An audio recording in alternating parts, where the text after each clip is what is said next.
Right now, somewhere in the Pacific Ocean, a United States Navy destroyer is running a drill it has run dozens of times before. The crew moves through the ship with practiced efficiency, radar operators scanning threat envelopes, weapons officers cycling through targeting solutions, flight deck crews running checks on systems that have not fired a shot in anger. From the outside, it looks like American naval power at its most formidable. And in many ways, it still is.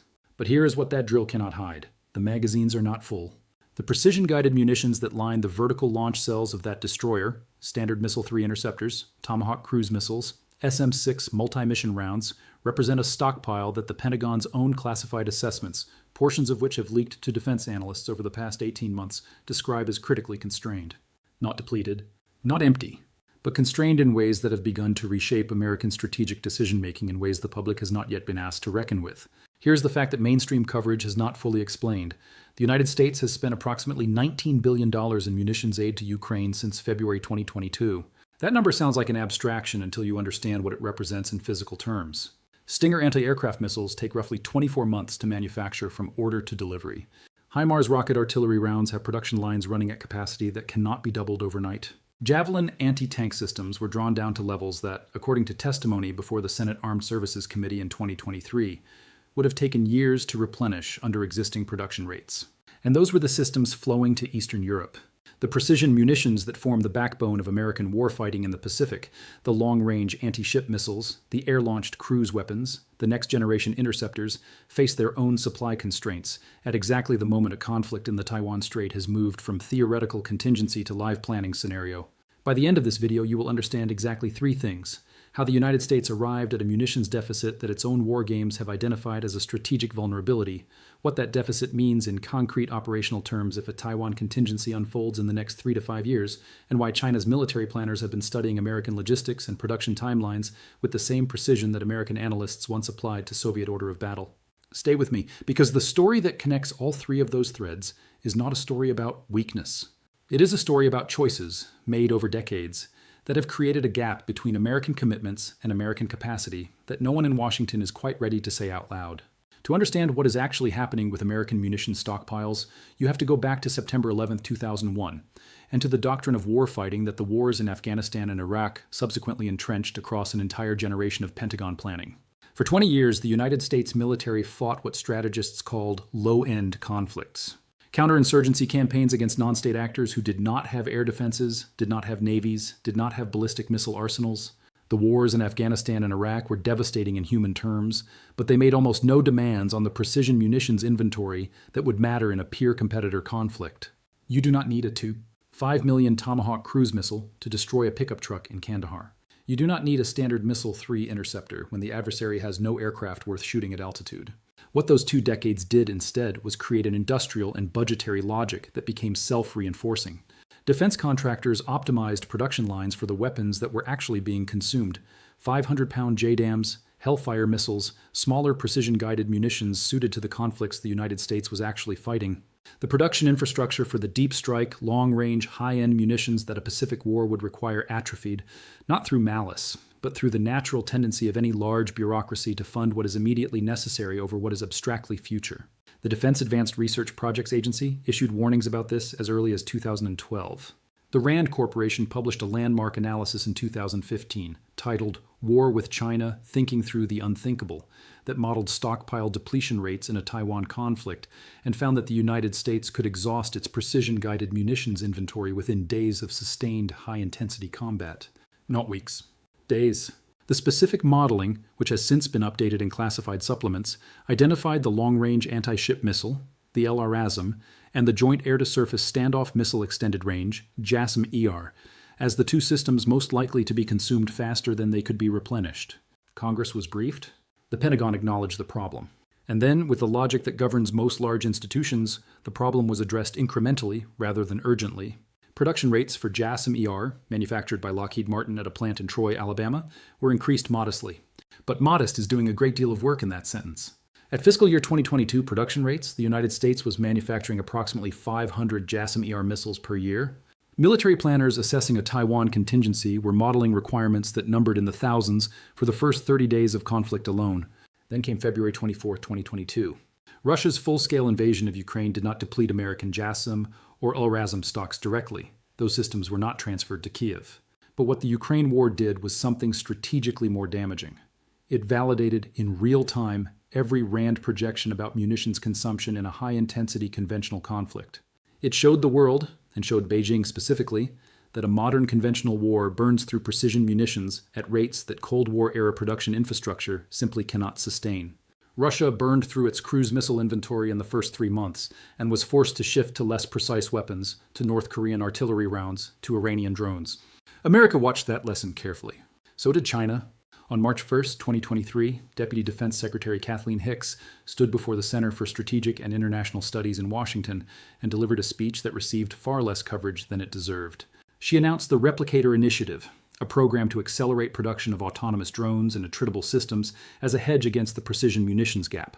The announcement was noteworthy not for what it promised, but for what it implicitly conceded: that the existing inventory of high-end munitions was insufficient, that the production timelines were too long, and that a workaround involving cheaper, faster-to-produce systems was now necessary. That threshold had now been crossed. Let us now examine what the munitions gap means in operational terms, because this is where the abstract becomes concrete and where China's strategic calculations become most legible. The American way of war in the Pacific depends on a specific operational concept called standoff strike. The logic is straightforward. Because China has invested heavily in anti-access and area denial systems, the DF-21D anti-ship ballistic missile with a range of approximately 1,500 kilometers, the DF-26 with a range of approximately 4,000 kilometers, American surface ships and aircraft cannot safely operate close to the Chinese mainland in the early stages of a conflict. The solution is to strike from range, using long-range munitions launched from submarines, bombers, and fighters operating outside the threat envelope of Chinese defenses.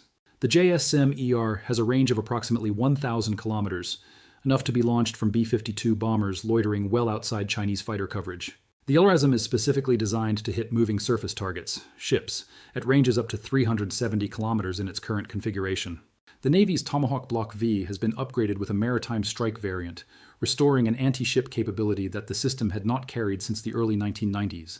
These are the weapons that American Pacific war plans depend on. And here is something that no military strategist had been required to publicly articulate before the Ukraine war made it unavoidable.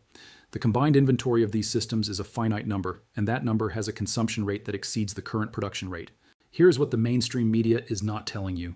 The United States Navy conducted a classified war game in 2023, details of which were subsequently reported by the Wall Street Journal and confirmed by current and former defense officials, in which a simulated Taiwan conflict resulted in American long-range strike munitions being exhausted within the first week of sustained combat operations. 1 week. Not because American forces were performing poorly, but because the tempo of modern high-intensity warfare, and specifically the requirements of suppressing Chinese integrated air defenses, attacking Chinese surface naval combatants, and destroying shore-based missile systems, demands a volume of precision munitions that current stockpiles cannot sustain beyond the initial phase. To understand what changes this, you need to understand what military strategists are actually saying about capability gaps. The first and most urgent gap is submarine-launched weapons. The Virginia-class attack submarine is arguably the most capable undersea platform in the world. Each submarine carries approximately 40 Tomahawk cruise missiles. The United States operates approximately 50 Virginia-class boats in active service. That is a total theoretical inventory of around 2,000 submarine-launched Tomahawks, before accounting for maintenance cycles, deployment patterns, and the fact that not all submarines are in a position to strike in any given operational scenario. In a conflict consuming hundreds of missiles per day, that inventory does not last long. The second gap is in air-launched systems. The B-21 Raider, America's next-generation stealth bomber, is now entering service in small numbers at Ellsworth Air Force Base in South Dakota. The B-21 is designed to carry large payloads of JASSM-ER and other standoff weapons deep into contested airspace. But the Air Force currently has fewer than 10 B-21s available for operational use, with full production quantities not expected until the late 2020s at the earliest. The existing B-52 and B-2 fleets bridge the gap, but those aircraft require standoff distances that constrain their targeting options against the most hardened Chinese military infrastructure. The third gap, and this is the one that Chinese military planners have specifically designed their strategy around, is in interceptor missiles. China's strategy for a Taiwan operation is not to defeat the United States in a traditional naval exchange. It is to overwhelm American defensive systems with sheer volume. The DF-21D and DF-26 ballistic missiles are not designed to destroy American carriers with a single shot. They are designed to force the United States to expend its limited SM-3 interceptors in large numbers. Each SM-3 Block 2IA interceptor costs approximately $23 million. Each Chinese ballistic missile costs a fraction of that. The math of that exchange ratio is not favorable to the United States. And China has been building its missile inventory for a decade with precisely that math in mind. What this reveals about doctrine is significant. The Pentagon has responded with two strategic shifts. The first is the Replicator initiative's push toward attritable autonomous systems, drones cheap enough to mass produce and expendable enough to absorb losses without degrading the force. The second is an accelerated effort to expand domestic munitions production, including a series of contracts announced in fiscal year 2024 to increase JASSM-ER production to roughly 1,000 units per year by 2026. Whether that expansion arrives in time and whether it is sufficient is the central question that strategic analysts are privately debating. The munitions deficit is not simply a military story. It is an economic story with consequences that reach from defense contractor boardrooms in Bethesda and Fort Worth all the way to the price of electronics, shipping insurance, and agricultural inputs in your city. Stay with me on this, because the transmission mechanism is both specific and important. The immediate market reaction to the public articulation of America's munitions gap has been, predictably, a re-rating of defense contractor stocks. Lockheed Martin, which manufactures JASSM-ER, HIMARS, and the F-35, saw its share price rise approximately 37% in the 24 months following the Ukraine invasion, as investors priced in a sustained expansion of defense procurement budgets. Raytheon Technologies, now RTX Corporation, which manufactures the Tomahawk, the Standard Missile Series, and the Stinger, saw similar appreciation. This is the most direct and visible economic transmission, money flowing from government appropriations into the industrial base, creating jobs, expanding capacity, and rewarding shareholders. But the more important transmission mechanism is not in the stock market. It is in the risk premium that the munitions gap imposes on the global system that American military power underwrites. Let me put this in concrete terms. The Taiwan Strait processes approximately 48% of global container shipping by tonnage. The South China Sea, which sits adjacent to any Taiwan conflict scenario, processes approximately $3, $4 trillion in trade annually. Japan, South Korea, and Taiwan together account for approximately 15% of global semiconductor output and a substantial share of the consumer electronics, automotive components, and industrial machinery that supply chains worldwide depend upon. When analysts model a Taiwan conflict, even a short one, even one that resolves without the worst-case scenarios, they are modeling a disruption to those flows that would make the COVID supply chain crisis look mild by comparison.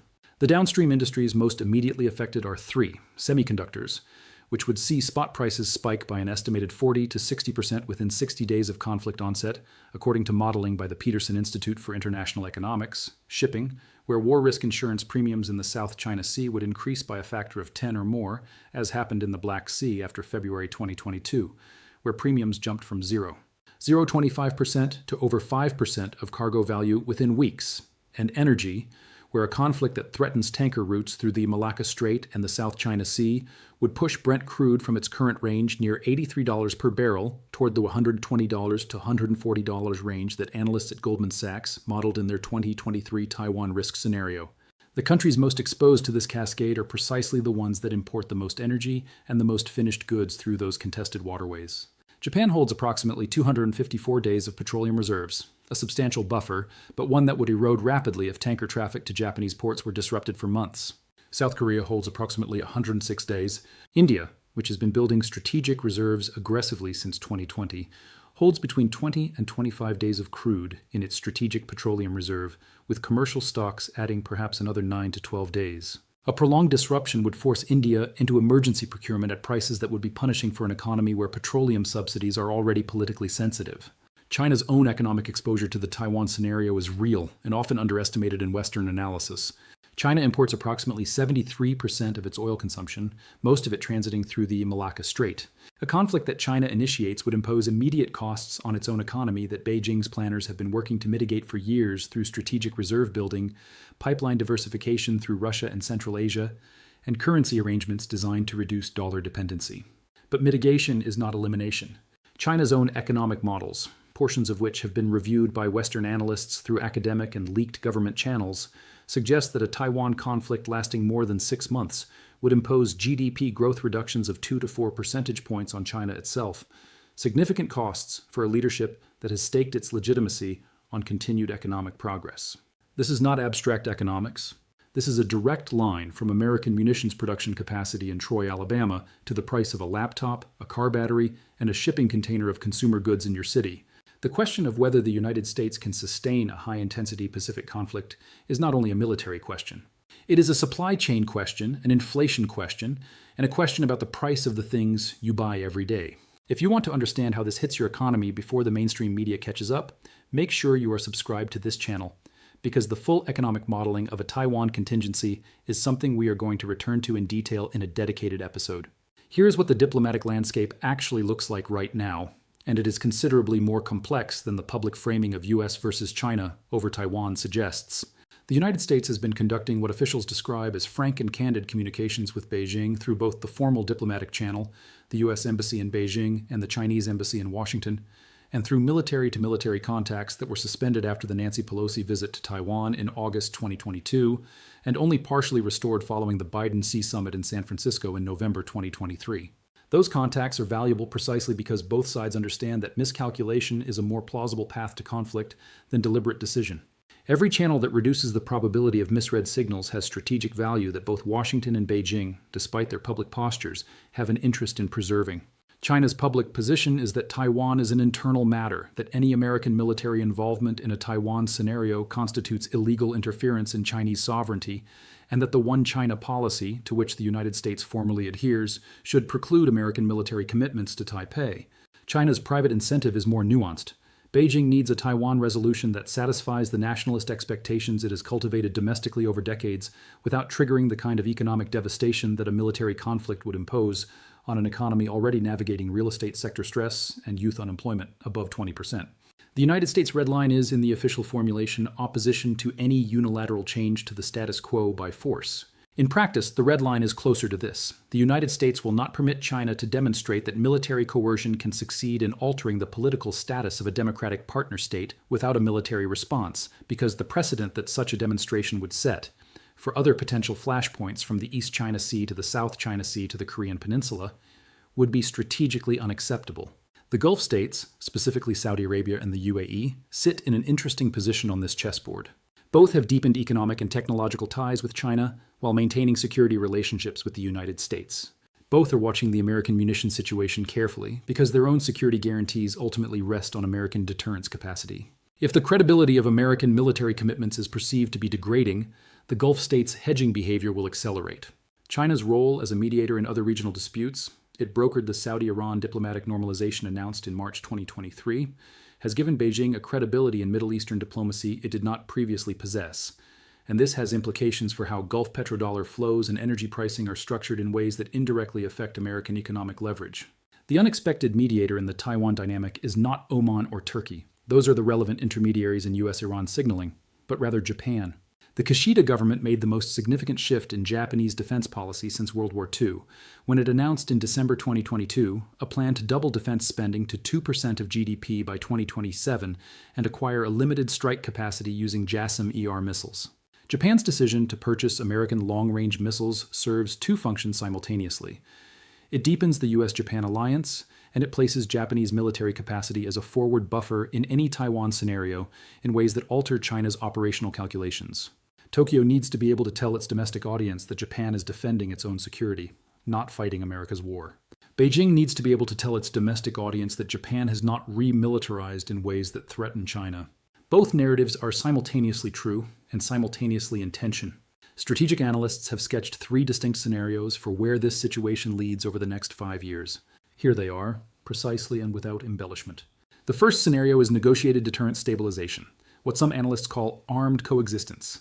This requires the United States to successfully expand its munitions production capacity to levels that make a Taiwan military operation prohibitively costly for China to contemplate. It requires China to make sufficient economic progress domestically to reduce the internal political pressure that drives nationalist territorial ambition. And it requires Taiwan to maintain a defense posture robust enough to extend the timeline of any conflict, to deny China a quick military fait accompli, while not provoking Beijing into action by moving toward formal independence. Each of those three conditions is achievable in isolation. Achieving all three simultaneously over a multi-year timeframe with governments in Washington, Beijing, and Taipei that have their own electoral and factional pressures is possible, but genuinely difficult. What each side would give up, the United States would accept continuing ambiguity on its Taiwan commitment rather than moving toward a formal defense treaty. China would accept Taiwan's de facto autonomy continuing indefinitely. Taiwan would accept limits on its formal diplomatic profile in exchange for substantive security cooperation. None of those trade-offs is comfortable for any party, but the alternative is more uncomfortable. The second scenario is continued strategic competition and attrition, the situation that most closely resembles where we are today extended forward. In this scenario, the United States continues rebuilding its munitions stockpiles, China continues expanding its military capacity, Taiwan continues acquiring defensive systems, and the economic costs accumulate on all sides without a resolution. The weekly costs of this scenario are significant. The American Defense Supplemental Budget requests in fiscal years 2024 and 2025 have allocated approximately $4. $2 billion specifically to munitions production expansion, real money, but money that takes years to translate into fielded weapons. China spends an estimated $225 billion annually on defense, with a substantial fraction directed at precisely the missile systems and electronic warfare capabilities designed to exploit the American munitions gap. The semiconductor decoupling effort, export controls on advanced chips and chip-making equipment, is imposing real costs on China's AI and advanced military electronics programs, but it is also fragmenting the global technology supply chain in ways that impose costs on American companies and allies. The attrition in this scenario is not primarily military. It is economic, technological, and political. The third scenario is the one that keeps strategic analysts awake at night. It begins not with a deliberate Chinese decision to invade Taiwan, but with a miscalculation, an incident in the Taiwan Strait or the South China Sea, or around one of the contested island chains that escalates beyond what either side intended. A Chinese Coast Guard vessel fires on a Taiwanese Coast Guard cutter. A People's Liberation Army Air Force fighter makes an overly aggressive intercept of an American reconnaissance aircraft, and a collision occurs. A Taiwanese missile, possibly during a routine exercise, is misread by Chinese radar operators as a live strike. These are not scenarios drawn from fiction. They are scenarios that military planners in both Washington and Beijing have war-gamed extensively and have found uncomfortably plausible. In the most serious version of this scenario, the United States finds itself in the early stages of a high-intensity conflict before its munitions stocks have been replenished to the levels that war planners require. The options in that moment are genuinely terrible. Commit to the conflict with insufficient munitions and risk a degraded military position. Withhold commitment and accept the strategic and precedent-setting damage that non-intervention would impose, or seek a rapid negotiated pause under conditions of military pressure, conditions that no American administration could accept publicly. The Pentagon's Replicator Initiative, the pivot toward cheap, attritable drones, is in part a hedge against exactly this scenario. But drone swarms and autonomous systems, however promising, are not a straight substitute for the precision long-range strike capacity that American Pacific war plans require. That threshold, the threshold at which autonomous systems could genuinely substitute for high-end munitions in a peer conflict, has not yet been crossed. Watch what Lockheed Martin's quarterly production reports say about JASSM-ER output in the next 12 months. Watch what Japan's defense ministry appropriates for long-range strike systems in its 2025 and 2026 budgets. Watch what China does with its DF-26 deployment numbers in the military districts facing Taiwan. Those three data streams will tell you more about where the situation is heading than any diplomatic statement, any summit communique, or any press conference in Washington or Beijing. Let me give you the direct line. Your laptop computer, if it contains a chip manufactured in Taiwan, which is more likely than not, is priced partly by the risk premium that financial markets assign to Taiwan's Strait stability. The interest rate on your mortgage is influenced at the margin by what the Federal Reserve and global bond markets calculate about defense spending trajectories and their fiscal implications. The price of the gasoline in your car is linked through the chain of tanker routes and insurance premiums and oil market risk pricing to the stability of sea lanes that American naval power underwrites. The semiconductor content of your car, modern vehicles contain between 1,000 and 3,000 chips, runs through supply chains centered in Taiwan, South Korea, and Japan. The shipping container that brought the television in your living room from a factory in Vietnam or Thailand transited waters where the risk premium is rising, slowly but measurably, with every quarterly assessment of American versus Chinese military capacity. The America that existed on February 23, 2022, before the Ukraine war revealed the depth of the munitions gap in real time, is not coming back. The comfortable assumption that American military superiority was so overwhelming that stockpile levels were a secondary concern has been replaced in the most serious planning circles with a hard-eyed assessment of lead times, production rates, and the specific gap between what American war plans require and what American factories can currently deliver. Here's the question that this situation leaves genuinely open. And it is a question that no analyst, no Pentagon official, no defense contractor has yet fully answered. Is the current American munitions expansion effort moving fast enough and going deep enough to restore deterrence credibility in the Pacific before the window in which Chinese military planners assess their options as most favorable closes? The answer to that question will be one of the most consequential facts of the next 5 years. It will not be announced. It will not appear as a headline. It will be visible only in the pattern of decisions, procurement, deployment, alliance architecture, and economic competition that accumulates quietly in the spaces between the news cycles. If this video helped you understand what is actually happening, not the headlines, not the noise, but the full picture, share it with someone who needs to see it.